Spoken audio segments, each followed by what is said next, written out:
other thing that has been built up a lot, and not necessarily by us, is the whole talk of revenge. Every time we've referred to an India-New Zealand battle, whether you talk about the World Cup semi-final or other series, the word used is revenge. Virat Kohli had a very different perspective. Honestly, even if you want to think of revenge, these guys are so nice, you can't get into that zone. Honestly, we get along really well with all these guys, and it's all about just being competitive on the field. And I think it was pre-match or post-match, I don't know which one it was, that they probably one side that has set the right example for teams to play at the international level and how they should carry themselves. They obviously want to bring the best that they can every ball of the game, and they're intense in their body language, but they're not nasty. They're not doing things which are not acceptable on the field. They're very respectful of that fact, and you can tell by the way they play. So they're a quality side, and we really have a lot of respect for them, and vice versa as well. I think they have a lot of respect for us, and as I said, we get along very well. So we actually were happy for them when they qualified for the finals, because when you've lost, you have to look at the larger picture, and it meant a lot to them as well as a side. So yeah, I don't think that this is about any kind of revenge at all. It's just about playing two quality sides, playing good cricket. It's a challenge for us to beat New Zealand here, and something that we're totally up for. Let's put the issue to bed, I reckon.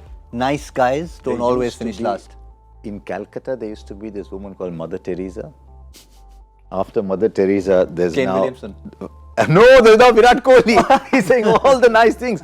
He said he was surprised that he got the ICC Spirit of Cricket Award, but he said very nice things about the Australians. He's saying very nice things about the Kiwis. He likes the way the West Indies play. I think you can be very generous, as Virat is.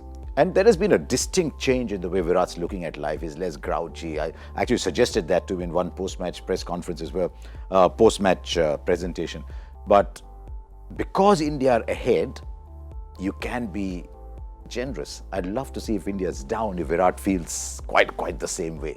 So India, Australia, end of the year, we'll wait and see. Or even in this series, India sort of 2-0 down going into the third match. Might sort of see a little bit more aggression, a little bit more saying in your face, okay, listen. Or actually, it doesn't matter what you say. What you play is what matters, no? Yeah. So it's just about going out there and focusing. Like I've always believed, every time I've played cricket on the field, it's always been about focusing what I can do and what I can control. So all these things, what you're talking about, revenge and all these other things, it's good in team talks, it's good in the media talk.